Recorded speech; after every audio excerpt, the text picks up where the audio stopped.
Sa atin naman pong pagbabalik sa kasaysayan, alamin natin ang pinakamalaking exhibit ng kulturang Pilipino sa Pransya. Mula po yan kay Xiao Chua sa Showtime. Ako ay Pilipino.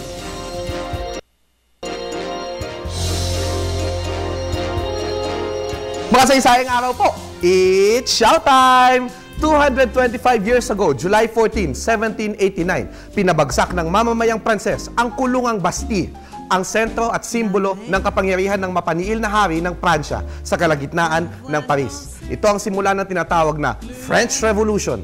Noong nakaraang taon, sa espesyal na araw din na ito na ipinagdiriwang ng mga Pranses bilang kanilang National Day, nagsara ang pinakamalaking exhibit ukol sa Pilipinas sa Europa sa prestihiyosong Musée du Quai Branly sa Paris na pinamagatang Philippines Archipel d'Échange o Pilipinas Kapuluan ng Palitan na nagtagal ng 3 buwan.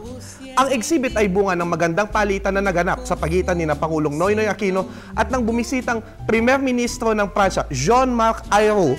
Ang bumuo ng exhibit ay sina Corazon Alvina, antropologo at dating direktor ng Pambansang Museo ng Pilipinas at si Constance de Montbrison na tagapangasiwa ng koleksyon na mula sa kapuluang Timog Silangang Asya sa Museong Quai Branly.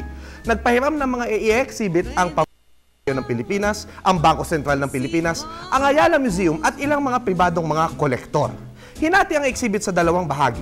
Ang makayamanang kultural bago dumating ang mga Espanyol mula sa kabundukan o Ilaya na nagpakita ng pakikipagpalitan natin sa mga espiritu.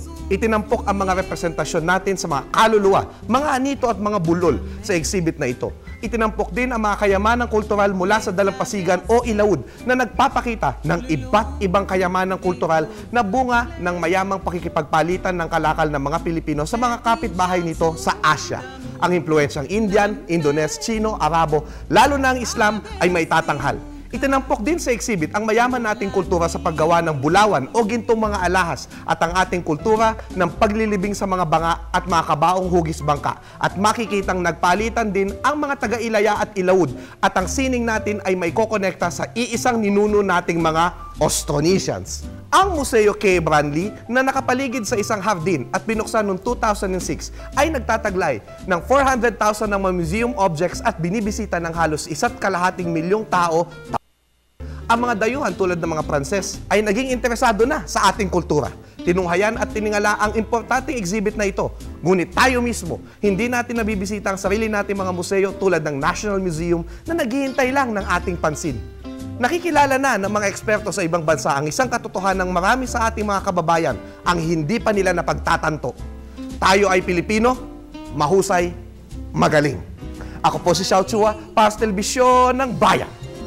And that was Showtime.